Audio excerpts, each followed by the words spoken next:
नमस्कार, न्यूज के इकलौते फैमिली शो न्यूज की पाठशाला में आप सभी का बहुत स्वागत। मैं हूं सुशांत सिन्हा।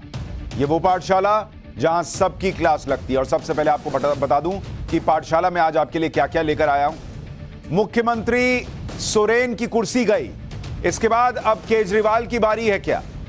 ईडी का ट्रिपल शिकंजा, लालू, सोरेन, केजरीवाल, सबका मामला टाइट हो रखा है। लालू की पत्नी राबड़ी देवी के घर अचानक ईडी की टीम पहुंची तो क्या हुआ, आज इसके बारे में बताऊंगा। और नीतीश कुमार ने पाला बदलते इंडी और राहुल गांधी की पोल कैसे खोल दी, इसका चैप्टर भी है। इसके बाद आज की एक और बड़ी खबर, मस्जिद के अंदर होगी पूजा। बाबरी ढांचे वाला काम ज्ञानवापी में कैसे हो गया?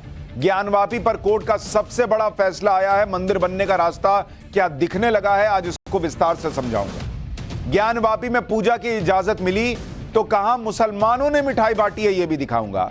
और ज्ञानवापी के वो सबूत जिसको अदालत भी इग्नोर न कर सकी, वो सबूत भी आपके सामने रखूंगा। रामलला के दर्शन के लिए मुसलमान क्यों अयोध्या पहुंच रहे हैं, इसकी तस्वीरें भी दिखाऊंगा। और फिर इमरान खान की बीवी बुशरा बीबी की बात होगी, जो जेल जाने से उनका जादू भी उनको नहीं बचा पाया। पाकिस्तानी फौज ने इमरान और बुशरा दोनों का जादू कैसे उतारा है, इसका चैप्टर होगा। और फिर एक बड़े कमाल का चैप्टर, नेत्रहीन देखेंगे, गूंगे बोलेंगे, इंसानी दिमाग में जो चमत्कार हो गया है, आज उसका चैप्टर भी है। इंसान के दिमाग में लगा वो चिप जो पूरी दुनिया बदल कर रख देगा, आज उसके बारे में भी बताऊंगा। और आखिर में किस्सा अनसुना, किस हीरोइन के लिए अमिताभ बच्चन ने ट्रक भर के गुलाब भिजवाए थे, यह अनसुना किस्सा भी सुनाऊंगा। लेकिन सबसे पहले पाठशाला की शुरुआत इस वक्त की बहुत बड़ी खबर से। पाठशाला में इस वक्त की सबसे बड़ी खबर आपको बता रहा हूं। और बड़ी खबर ये कि झारखंड के मुख्यमंत्री रहे हेमंत सोरेन को ईडी ने अपनी कस्टडी में ले लिया है। यह दावा खुद जेएमएम की सांसद महुआ मांझी ने किया है। हेमंत सोरेन से आज ईडी ने 7 घंटे पूछताछ की थी। इससे पहले हेमंत सोरेन ने झारखंड के मुख्यमंत्री पद से इस्तीफा दे दिया, यानी अब वो पूर्व मुख्यमंत्री हो चुके हैं और ईडी की हिरासत में है। जेएमएम के नेता चंपई सोरेन को विधायक दल का नेता चुन लिया गया है नया, यानी चंपई सोरेन अब झारखंड के नए मुख्यमंत्री होंगे। और हमने पाठशाला में आपको कल ही कहा था कि काउंटडाउन चल रहा है, हेमंत सोरेन किसी भी वक्त अरेस्ट हो सकते हैं। और बड़ा सवाल यह है कि क्या अगला नंबर अब अरविंद केजरीवाल का है, तो उनके बारे में भी आज आपको पाठशाला में विस्तार से बताऊंगा कि क्यों अगला नंबर केजरीवाल का हो सकता है। इस पर आज बातें कही जा रही हैं। लेकिन पहले बड़ी खबर, झारखंड से रांची में राजभवन पहुंचकर हेमंत सोरेन ने इस्तीफा दे दिया है। हमारे सहयोगी सोहन इस वक्त रांची में मौजूद हैं। सोहन, रांची में बहुत हलचल, झारखंड में बहुत हलचल, क्या हुआ है राजभवन में? इस वक्त हेमंत सोरेन कहां हैं?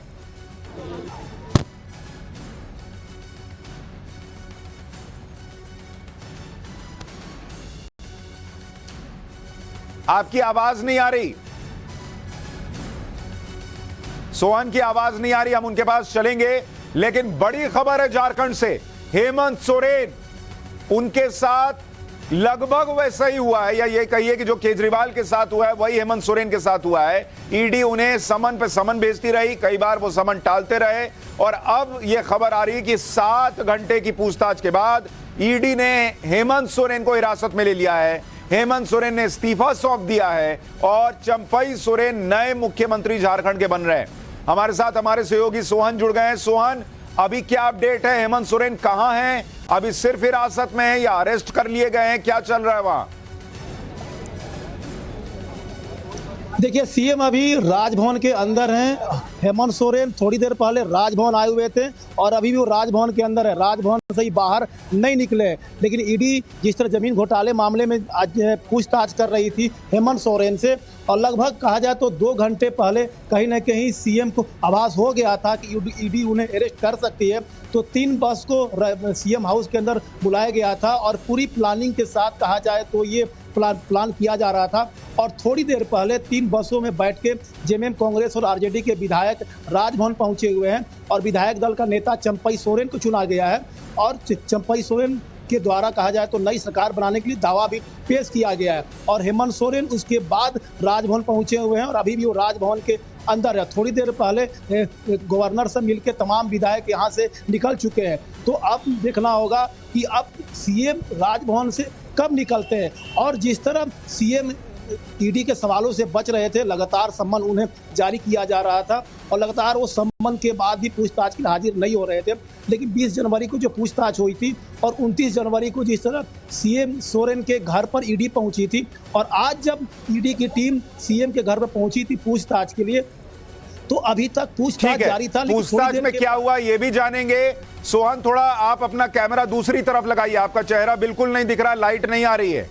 इस खबर पर तो आप प्रकाश डाल रहे हैं लेकिन आपके चेहरे पे प्रकाश नहीं पड़ रहा, तो थोड़ा दूसरी तरफ जिधर लाइट है उस तरफ कैमरा घुमाइए और उस तरफ से लाइव दीजिए। तब तक हम आपको बता देते हैं कि हेमंत सोरेन जिस केस में फंसे हैं, जिसमें अब उनकी गिरफ्तारी की तलवार लटक रही है क्योंकि ईडी ने उन्हें हिरासत में ऑलरेडी ले लिया है, उस केस के बारे में आपको जल्दी से बता देता हूं। यह पूरा मामला जमीन घोटाले से जुड़ा हुआ है। आरोप है कि रांची के पास सेना की जमीन की अवैध तरीके से खरीद हुई और बिक्री हुई, इसके लिए फर्जी दस्तावेज का इस्तेमाल किया गया। इसी मामले में ईडी ने केस दर्ज किया और मनी लॉन्ड्रिंग के एंगल से जांच की। जांच में ईडी को पता चला कि इस खेल में लैंड माफिया और सरकार से जुड़े लोग शामिल हैं और इसीलिए ईडी लगातार हेमंत सोरेन से कह रही थी कि आप मुख्यमंत्री भले होंगे लेकिन आपसे जुड़े लोग, आपकी सरकार से जुड़े लोग, आप पर गंभीर आरोप, आपको आके जवाब देना चाहिए। लेकिन समन पे समन और हेमंत सोरेन पूछताछ के लिए जाते नहीं दिखते थे। आखिरकार उनसे पूछताछ हुई और 7 घंटे की आज जो पूछताछ चली है उसके बाद हेमंत सोरेन को हिरासत में ले लिया है ईडी की टीम ने। इस वक्त हेमंत सोरेन राजभवन में मौजूद हैं जहां वो अपना इस्तीफा देने गए हैं, क्योंकि अब चंपई सोरेन जो है वो नए मुख्यमंत्री बनेंगे। जिन चंपई सोरेन के बारे में चर्चा चल रही है जो अब नए मुख्यमंत्री होने जा रहे हैं झारखंड के, वो कौन है उसके बारे में भी बता देता हूं आपको। चंपई सोरेन झारखंड मुक्ति मोर्चा के उपाध्यक्ष हैं, यही है चंपई सोरेन। अभी सोरेन सरकार में ये परिवहन और एससी एसटी और पिछड़ा वर्ग के कल्याण मंत्री हैं। चंपई सोरेन बीजेपी सरकार में भी मंत्री रह चुके हैं। चंपई सोरेन शिबू सोरेन के करीबी हैं। बिहार से अलग झारखंड राज्य की मांग को लेकर आंदोलन में भी वो शामिल रहे, यानी जेएमएम के वरिष्ठ नेता हैं चंपई सोरेन, और इसीलिए उन्हें विधायकों ने मुख्यमंत्री चुना। लेकिन एक फैक्टर यह भी चल रहा था कि हेमंत सोरेन अपनी पत्नी को मुख्यमंत्री बनाकर जाएंगे, लेकिन सूत्रों का दावा है कि विधायक दल इसके लिए तैयार नहीं हुआ। निशिकांत दुबे जो बीजेपी के नेता हैं वो भी दावा कर रहे हैं कि हेमंत सोरेन तो पत्नी को मुख्यमंत्री बनाना चाहते थे लेकिन ऐसा हो ना सका। हम आपको एक बार सुनवाते हैं महुआ मांझी जो सांसद हैं जेएमएम की, वो क्या बता रही हैं इस वक्त के बारे में, क्या अपडेट है। अभी तो हिरासत में है। आपने देखा होगा कि ईडी की टीम के साथ माननीय मुख्यमंत्री जी गवर्नर के पास गए हैं। सुनने में आ रहा है कि इस्तीफा देने गए हैं, उसके बाद ही आगे की रणनीति तय होगी। अभी तो हिरासत में है। आपने देखा होगा कि ईडी की टीम के साथ माननीय मुख्यमंत्री जी गवर्नर के पास गए हैं। सुनने में आ रहा है कि इस्तीफा देने गए हैं, उसके बाद ही आगे की रणनीति तय होगी। दरअसल हेमंत सोरेन को अपनी गिरफ्तारी का अंदाजा पहले ही हो गया था, इसीलिए आज रांची में जबरदस्त माहौल हेमंत सोरेन ने बना दिया। आज रांची में पूरे दिन जबरदस्त हाई वोल्टेज ड्रामा देखने को मिला। आज सुबह से ही सीएम आवास के बाहर बहुत ज्यादा सुरक्षा बल तैनात थे। पूरे शहर में 1800 से ज्यादा पुलिस बल को तैनात किया गया और राजभवन से लेकर मुख्यमंत्री आवास वाले पूरे इलाके में 400 अतिरिक्त जवानों की तैनाती कर दी गई। ये देखिए, ये आपको सुबह से दोपहर की तस्वीर दिखा रहे हैं। मुख्यमंत्री आवास के बाहर जबरदस्त सुरक्षा बढ़ा दी गई थी। आसपास के इलाकों में वहां पर ईडी दफ्तर के दायरे में 100 मीटर के दायरे में 144 लगा दी गई थी ताकि वहां भीड़ इकट्ठा ना हो। आज दोपहर को ईडी की टीम हेमंत सोरेन के घर पर पहुंची थी और उनसे लंबी पूछताछ की। सूत्र बता रहे हैं कि ईडी की टीम ने हेमंत सोरेन से दिल्ली आवास पर मिले 36 लाख कैश और BMW के बारे में भी सवाल किया है। इस दौरान और शाम को 3 खाली वैन सीएम आवास में दाखिल हुए। सीएम आवास में पहले से ही जेएमएम और कांग्रेस के विधायक मौजूद रहे, यह बताया जा रहा है। यानी पार्टी टूट ना जाए, सरकार गिर ना जाए, इसका भी डर हेमंत सोरेन को सता रहा था और इसीलिए वहां पर उन्होंने खुद इस्तीफा दिया। चंपई सोरेन जो सीनियर व्यक्ति हैं उनको नेता चुना गया, वो मुख्यमंत्री होंगे और सरकार इंटैक्ट रहे, यह प्रयास किया गया है। आप ये भी देखिए कि हेमंत सोरेन से जब ईडी की पूछताछ चल रही थी तो इसी बीच हेमंत सोरेन ने ईडी के अधिकारियों के खिलाफ रांची में SC/ST एक्ट में FIR दर्ज करवा दी। हेमंत सोरेन की शिकायत पर ईडी के रांची जोनल ऑफिस के सभी अधिकारियों के खिलाफ केस दर्ज किया गया है। हेमंत सोरेन ने जो पुलिस को शिकायत भेजी उसमें ईडी के 4 अधिकारियों के नाम लिखवाए। हेमंत सोरेन ने आरोप लगाया कि ईडी ने उन्हें और उनकी कम्युनिटी को बदनाम करने की कोशिश की है। हेमंत सोरेन ने कहा इस शिकायत में कि ईडी के बिना नोटिस और बिना जानकारी दिए दिल्ली में उनके निवास पर छापेमारी की गई और मीडिया में साजिशन जानकारी लीक की गई। हेमंत सोरेन ने यह भी आरोप लगाया कि ईडी ने मीडिया में झूठी खबर फैलाई कि उनके घर से नीले रंग की BMW और अवैध कैश बरामद हुआ है। इस बात में कोई सच्चाई नहीं है। शिकायत के आखिर में हेमंत सोरेन ने साफ साफ ये कहा कि जिन ईडी के अधिकारियों के नाम उन्होंने दिए हैं और जो SC/ST वर्ग से नहीं है, उन्होंने जानबूझकर मुझे बदनाम करने की साजिश की और उन्होंने ऐसा क्राइम किया है जिसके लिए उन्हें 7 साल या उससे ज्यादा की सजा का प्रावधान है। यानी आपको याद होगा, एक तरफ बंगाल में ईडी की टीम गई थी तो उन पर हमला हो गया। झारखंड में हेमंत सोरेन ने ईडी के अधिकारियों पर FIR करवा दी SC/ST एक्ट के तहत। यानी जिस तरह से ईडी की टीम काम कर रही है, अब ईडी के लोगों को भी बहुत कुछ झेलना पड़ रहा है। दोनों तरफ से चीजें चल रही हैं। सोहन हमारे सहयोगी हमारे साथ जुड़ गए हैं एक बार फिर से। सोहन, ये बताइए कि चंपई सोरेन इनके नाम पर सहमति कैसे बनी और कहा जा रहा था कि हेमंत सोरेन अपनी पत्नी को मुख्यमंत्री बना सकते हैं, वो क्यों नहीं हो पाया? देखिए, कल्पना सोरेन के नाम पर कहा जाए तो सहमति इसलिए नहीं बन पा रही थी कि कल्पना सोरेन के नाम पर जब चर्चा हुआ था तो हेमंत सोरेन की भाभी है सीता सोरेन और हेमंत सोरेन के भाई है बसंत सोरेन, जो दोनों विधायक हैं और दोनों कहीं न कहीं कल्पना सोरेन के नाम पर सहमत नहीं थे। जब विधायक दलों की बैठक हो रही थी तो उस समय उस बैठक में भी सीता सोरेन मौजूद नहीं थी और बसंत सोरेन भी मौजूद नहीं थे। जब इतना पॉलिटिकल क्राइसिस झारखंड में चल रहा है और हेमंत सोरेन ईडी के कहा जाए तो चक्रव्यूह में फंसे हुए हैं और विधायक दलों की बैठक हो रही है और उस बैठक में भी सोरेन के जो सोरेन परिवार के जो दो फैमिली है, सीता सोरेन और बसंत सोरेन, उस बैठक में मौजूद नहीं थे। कहने कि उन्होंने साफ तौर पर कह दिया था कि कल्पना सोरेन के नाम पर वो सहमत नहीं होंगे और उनके विरोध के बाद ही चंपई सोरेन का नाम सामने आया है। तो कल्पना के नाम पर घर वाले उसका विरोध कर रहे थे, तब चंपई का नाम सामने आया। चंपई सोरेन विधायक दल के नेता चुने गए। राजभवन पहुंचकर उन्होंने नई सरकार के बनाने का दावा भी पेश किया है। सोहन, हम आपके पास अपडेट के लिए लौटेंगे। बड़ी खबर यही है कि हेमंत सोरेन का इस्तीफा, बड़ी खबर यही है कि हेमंत सोरेन ने अपना मुख्यमंत्री का पद छोड़ दिया है और ईडी ने उन्हें हिरासत में ले लिया है, जिसका मतलब है कि उनकी गिरफ्तारी किसी भी पल हो जाएगी। और बड़ी खबर यह कि हेमंत सोरेन अपनी पत्नी को मुख्यमंत्री की कुर्सी पर नहीं बैठा पाए, जैसा सूत्र दावा कर रहे थे, और चंपई सोरेन अब झारखंड के नए मुख्यमंत्री होने जा रहे हैं। हेमंत सोरेन पर एक्शन इंडी गठबंधन के लिए एक और झटका है। इंडी गठबंधन का इतना बुरा टाइम चल रहा है कि कब इन्हें कौन छोड़कर चला जाए, कब कहां सरकार गिर जाए, कब इनके बड़े नेता जेल चले जाएं, इसका आज की डेट में कोई ठिकाना नहीं है। इस वक्त इंडी गठबंधन के 2 सीएम और एक पूर्व सीएम नहीं, उनका तो पूरा परिवार ही लपेटे में है। लालू परिवार में लालू यादव, तेजस्वी से लेकर 4 से 5 लोग ईडी सीबीआई के घेरे में हैं। हेमंत सोरेन से ईडी फ्री होगी तो फिर अरविंद केजरीवाल का भी अगला नंबर आ सकता है, कहा जा रहा है। दोनों नेता ये मानकर भी बैठे थे कि वो किसी भी वक्त गिरफ्तार हो सकते हैं, इसीलिए इन्होंने प्लान तक बनाया लिया कि अगर वो जेल जाएंगे तो पार्टी कौन चलाएगा, सरकार कौन चलाएगा। और इसीलिए आज की डेट का सबसे बड़ा प्रश्न यह है कि ईडी ने हेमंत सोरेन को हिरासत में लिया। तस्वीरें इधर उधर कीजिए, लालू जी की फोटो दूसरे विंडो में डालिए, तो आप देखिए कि हेमंत सोरेन को लेकर जो बातें कही जा रही थी वो तो हो गई। अब क्या अरविंद केजरीवाल का नंबर है? क्योंकि जैसे हेमंत सोरेन ने किया वैसे ही केजरीवाल भी सोच रहे होंगे। हम आपको पहले ही बता चुके हैं कि अरविंद केजरीवाल की यही सियासी प्लानिंग है कि अगर वो गिरफ्तार हों तो ईडी के अधिकारी उनके घर पर आएं और उन्हें सीएम आवास से गिरफ्तार करके ले जाएं। माहौल तो तभी ना बनेगा बॉस, ईडी पूछताछ करेगी, लेके चली गई, कुछ पता ही नहीं चलेगा। आज केजरीवाल को 5वां समन भी आ गया। जिस वक्त हेमंत सोरेन को ईडी उठा रही है घर से, उनको हिरासत में ले रही है, उसी वक्त अरविंद केजरीवाल को ईडी का 5वां समन आ गया है बॉस।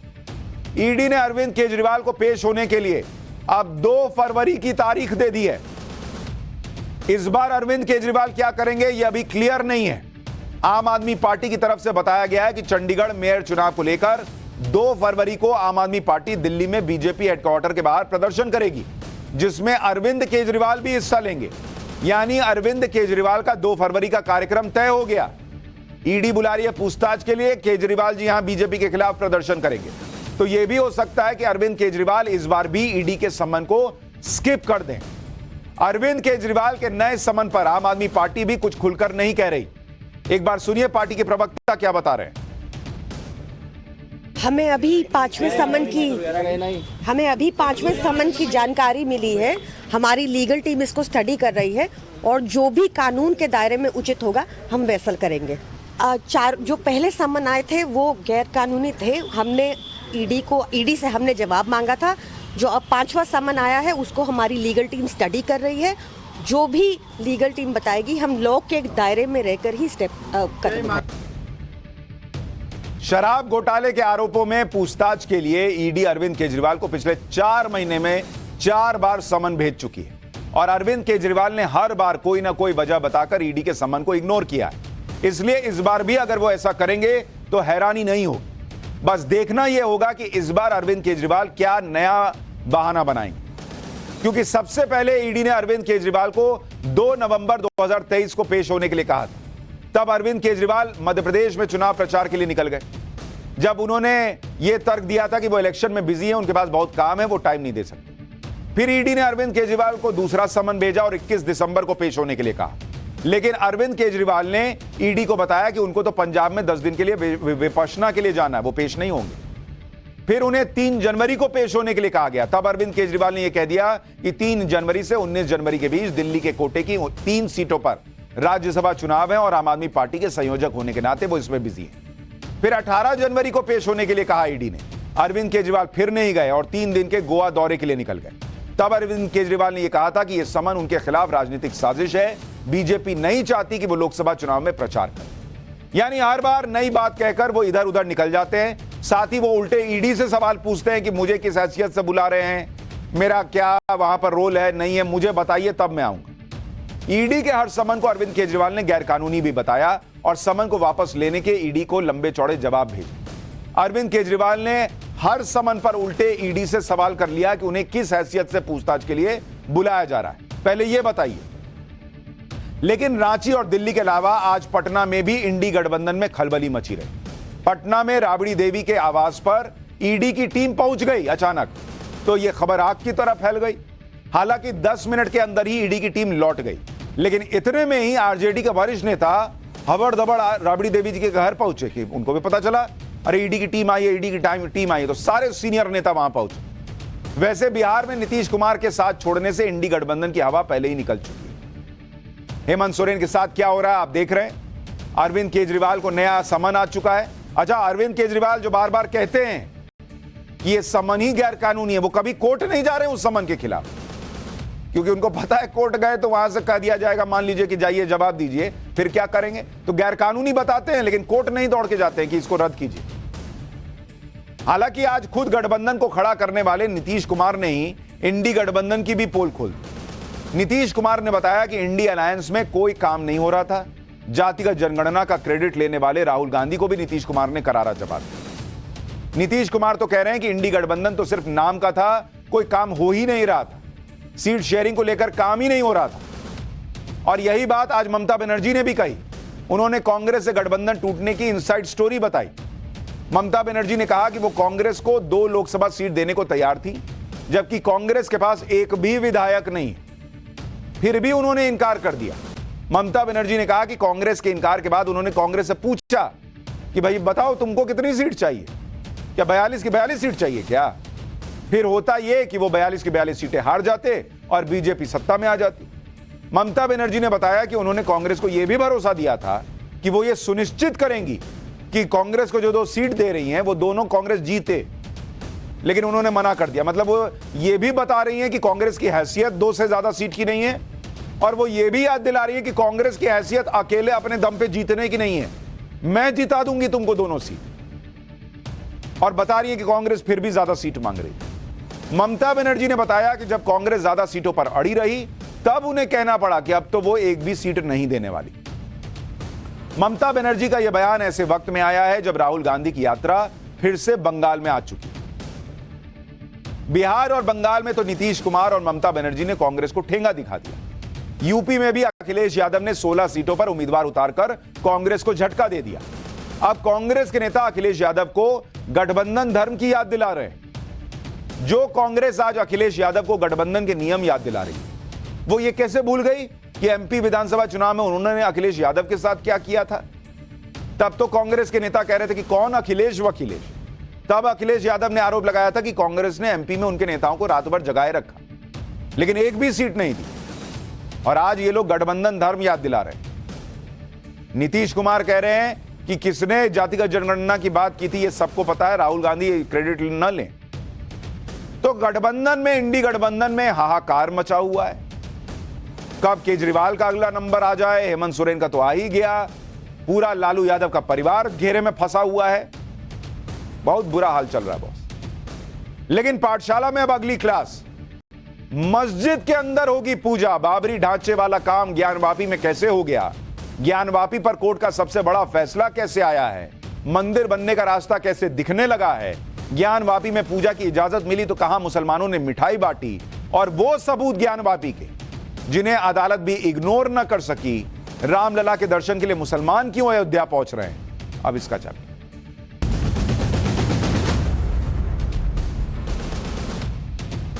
सालों से ज्ञानवापी मस्जिद का मुद्दा कोर्ट में चल रहा है। ज्ञानवापी मस्जिद को मंदिर तोड़कर बनाया गया था, इसके न जाने कितने प्रमाण सामने आ चुके। ज्ञानवापी की पश्चिमी दीवार तो सबूतों से भरी पड़ी। कोई जो कुछ ना भी जानता हो इस केस के बारे में, उसको भी ये दीवार दिखा के पूछिएगा तो साफ कह देगा कि बॉस दोनों अलग अलग दिख रहा है। ज्ञानवापी के मामले को आपसी सहमति से खत्म करने की कोशिशें हुई, लेकिन मुस्लिम पक्ष ये मानने को ही तैयार नहीं है कि ज्ञानवापी मस्जिद जो बनी हुई है वो मंदिर तोड़कर बनाई गई। इसके बाद इस मुद्दे का हल कानूनी तरीके से ही निकल सकता है, और कानूनी लड़ाई में हिंदू पक्ष को आज बहुत बड़ी जीत मिली। वाराणसी जिला अदालत ने ज्ञानवापी मस्जिद के अंदर तहखाने में पूजा करने का आदेश दे दिया है।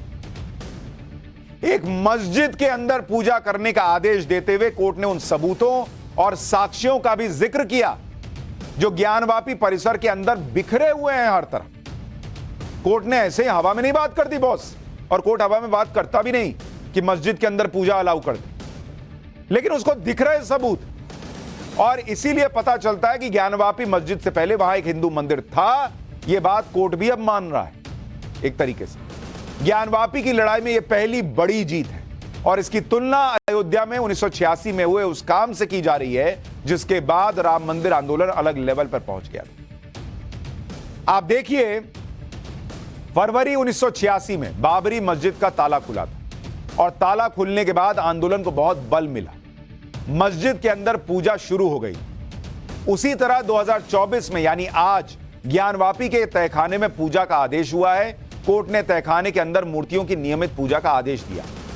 इस फैसले का असर सुप्रीम कोर्ट तक होगा, क्योंकि ज्ञानवापी मामले पर सुप्रीम कोर्ट में भी सुनवाई हो रही है, और मस्जिद के अंदर तहखाने में पूजा शुरू होने से पब्लिक सेंटिमेंट पर भी प्रभाव पड़ेगा।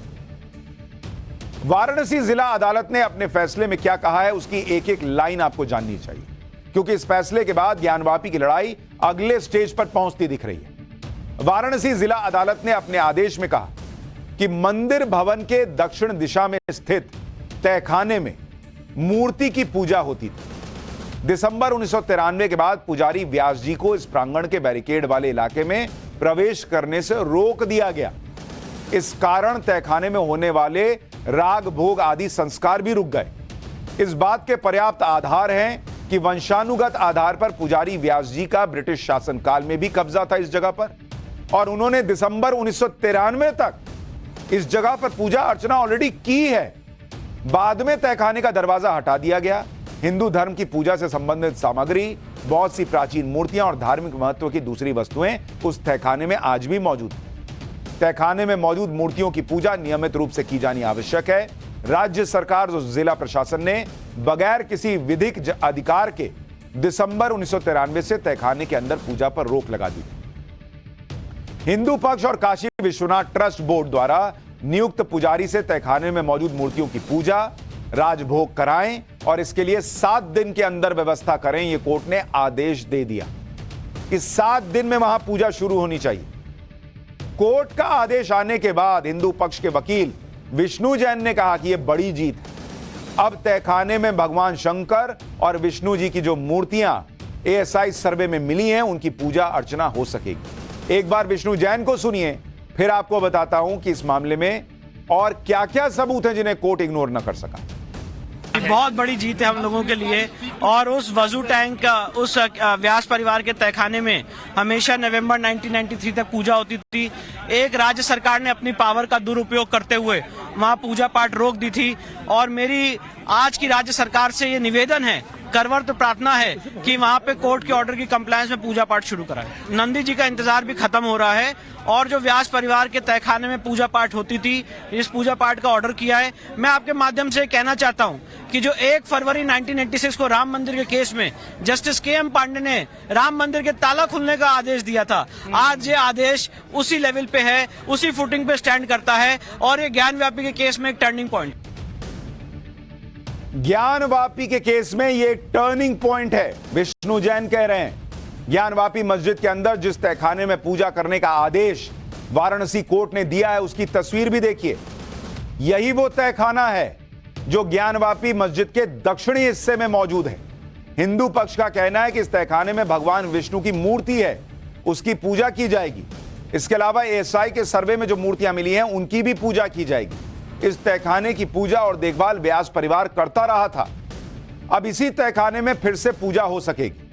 आपको तहखाने का ग्राफिकल रिप्रेजेंटेशन भी दिखाता हूं कि किस तरह से मस्जिद के एक हिस्से में यह तहखाना है। तहखाना दीवार के पीछे है और वहां क्या क्या हो सकता है, कुछ इस तरह का तहखाना होगा कहा जा रहा है। मस्जिद के नीचे तहखाने का दरवाजा भी है। हिंदू पक्ष का दावा है कि इसी दरवाजे के पार तहखाना है, जिसे खोलेंगे तो वहां मंदिर होने के कई सबूत दिखेंगे। कोर्ट का फैसला आने के बाद व्यास परिवार बहुत खुश है। व्यास परिवार के सदस्यों ने शंखनाद और हर हर महादेव के नारे के साथ फैसले का स्वागत करते हुए कहा कि 400 सालों की प्रतीक्षा पूरी हो रही। अब फिर से बाबा की पूजा होगी, अभिषेक होगा, मंगल आरती गाई जाएगी। पहले जाएंगे हम लोग अंदर, प्रवेश करते ही मंत्रोच्चार से पूरा जगह शुद्ध किया जाएगा। उसके बाद शंख ध्वनि होगी, नकारात्मकता वहां से जाएगी। उसके बाद सब पूजन का कार्यक्रम चालू होगा। जलाभिषेक, रुद्राभिषेक, भोग आरती बाबा का जैसे होता चला है, तो वैसे। उसके अंदर वो पूरा मंदिर का ही हिस्सा है। नीचे जो खंबे में जो तहखाने हैं, उसमें आकृतियां बनी हुई हैं कमल की, वो मंदिर का ही हिस्सा है। मंदिर के ऊपर किया गया है ढांचा मस्जिद। ये जो व्यास जी का तहखाना है, जो मस्जिद परिसर में है और जहां पर अब पूजा होगी, वो व्यास परिवार के पास रहा है। और सोचिए कैसी सरकारें रही जिन्होंने, कोर्ट कह रहा है कि मतलब आनंद फानन में एक तरीके से बंद कर दिया कि नहीं नहीं बंद करो अब ये पूजा, जो कि पूजा 1993 तक वहां हो रही थी। ये व्यास परिवार कौन है, इसके बारे में भी आपको बताता हूं।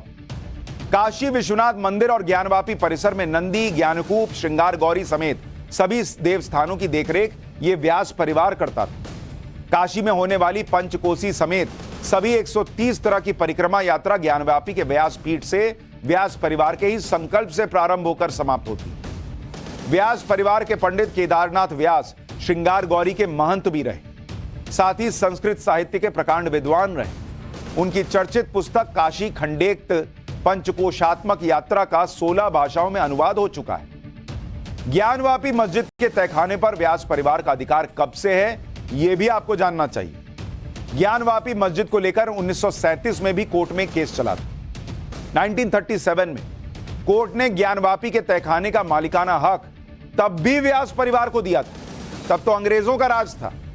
तब से सालों तक व्यास परिवार ही मस्जिद के नीचे तहखाने की देखरेख करता था।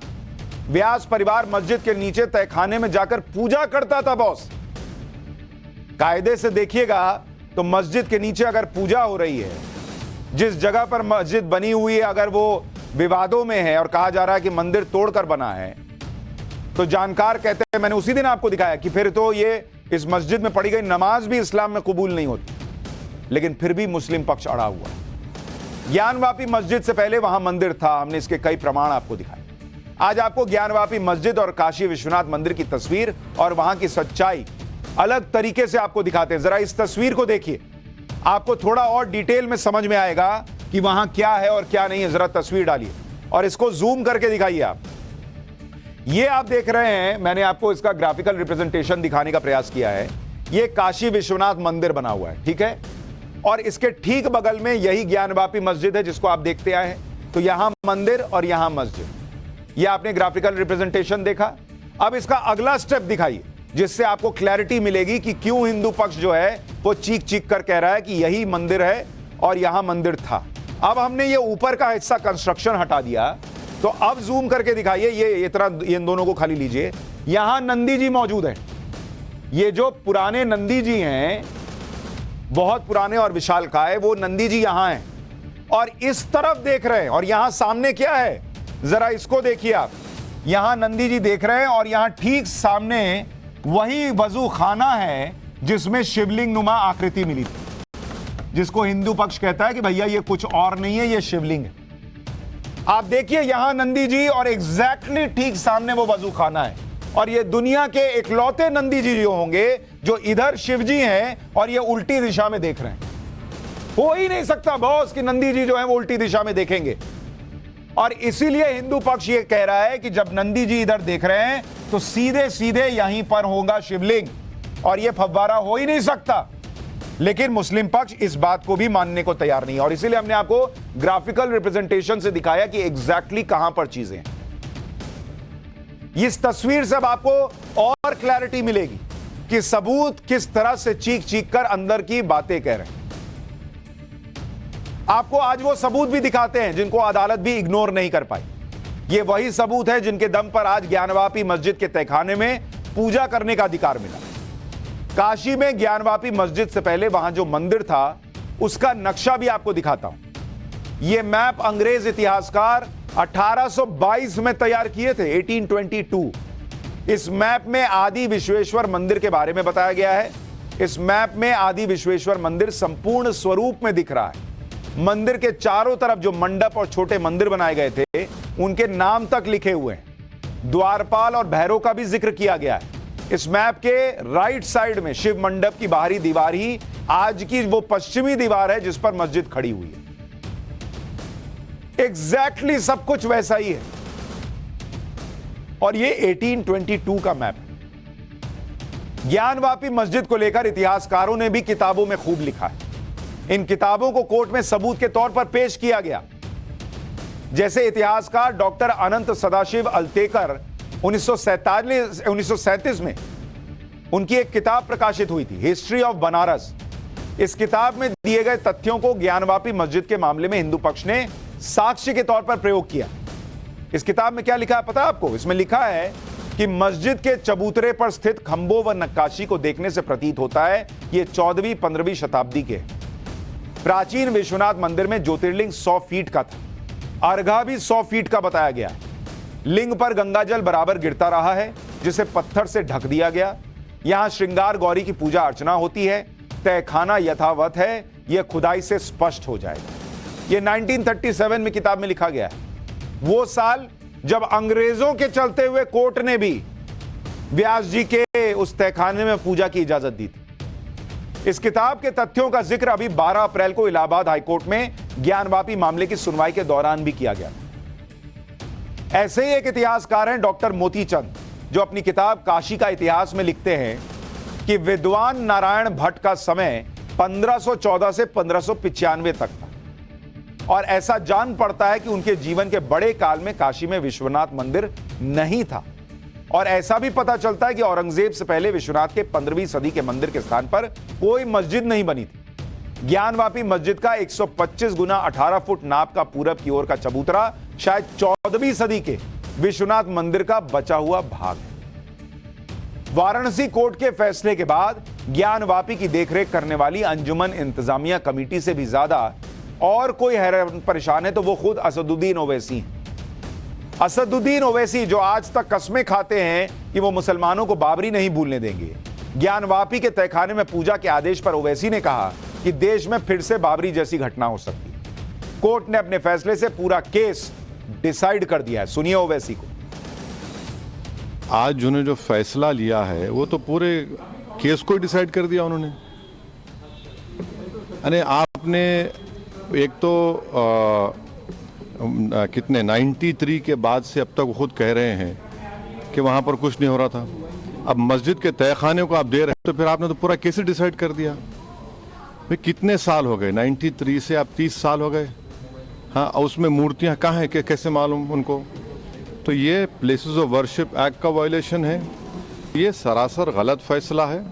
और आखिरी बात यह है कि नरेंद्र मोदी की सरकार जब तक अपनी खामोशी को तोड़ेगी नहीं और साफ तौर पे कहेगी नहीं कि हम प्लेसेस ऑफ वर्शिप एक्ट के ऊपर स्टैंड बाय करते हैं, ये पूरे तनाज़े चलते रहेंगे। हाँ, 6 दिसंबर दोबारा हो सकता है इस देश में, 6 दिसंबर दोबारा हो सकता है, क्यों नहीं हो सकता है भाई?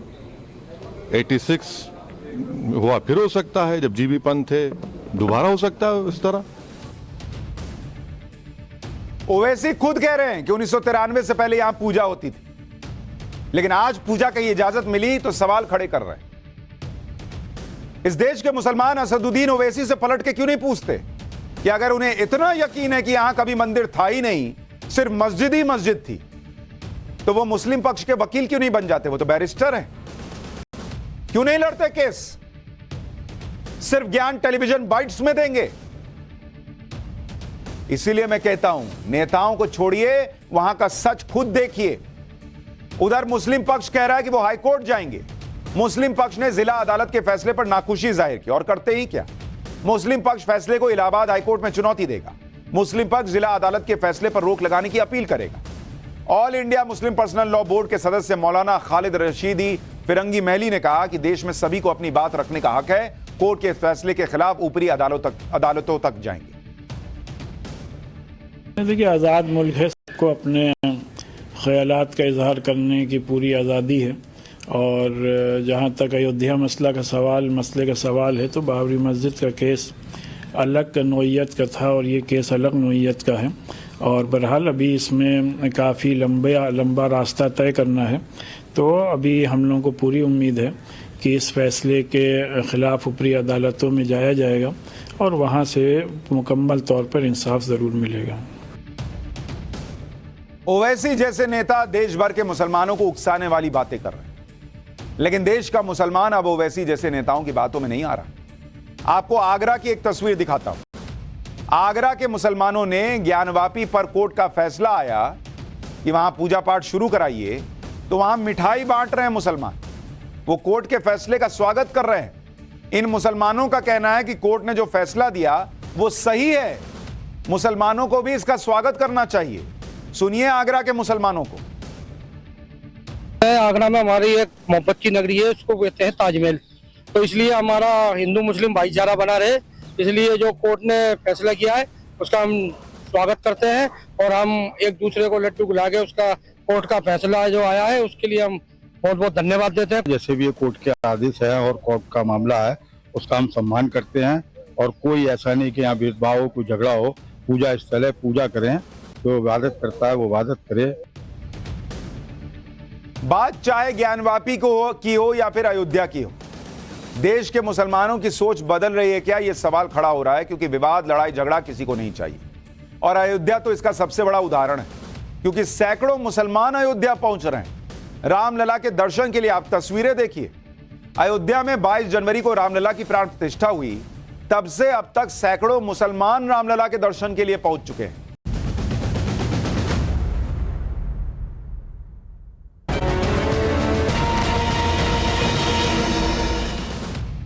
पाठशाला में अब किस्सा सुना। आज का किस्सा अमिताभ बच्चन और श्रीदेवी से जुड़ा है। 1992 में अमिताभ बच्चन एक फिल्म कर रहे थे, खुदा गवाह। अमिताभ बच्चन चाहते थे कि फिल्म में हीरोइन का रोल श्रीदेवी करें, लेकिन श्रीदेवी मान नहीं रही थी। उन्हें मनाने के लिए अमिताभ बच्चन ने जो किया, उसके बारे में Sridevi the eternal screen goddess नाम की किताब में लिखा है। दरअसल अमिताभ बच्चन ने श्रीदेवी से खुदा गवाह फिल्म में हीरोइन बनने के लिए रिक्वेस्ट की कि आप कर लीजिए फिल्म, लेकिन श्रीदेवी खुदा गवाह फिल्म में अपने रोल को लेकर परेशान थी। उनको लग रहा था कि फिल्म में उनके किरदार को बहुत ज्यादा अहमियत नहीं मिलेगी, तो वो नहीं करना चाह रही थी फिल्म। श्रीदेवी को मनाने के लिए अमिताभ बच्चन ने एक प्लान बनाया। अमिताभ बच्चन ने श्रीदेवी को एक ट्रक भर के गुलाब के फूल भेज दिए, एक ट्रक गुलाब के फूल, कि श्रीदेवी शायद खुश हो जाएंगी तो मान जाएंगी। इतने सारे गुलाब के फूल देखकर भी श्रीदेवी फिल्म साइन करने में संकोच कर रही है। फिल्म में काम करने के लिए श्रीदेवी ने मेकर्स के सामने एक दूसरी कंडीशन रखी। श्रीदेवी ने कहा कि वो फिल्म तो करेंगी, लेकिन अमिताभ बच्चन की पत्नी और उनकी बेटी दोनों का रोल वही करेंगी। श्रीदेवी की यह शर्त फिल्म के निर्माताओं ने मान ली और इस तरह से श्रीदेवी खुदा गवाह का हिस्सा बनी। यह फिल्म 1992 की बड़ी हिट फिल्मों में से एक।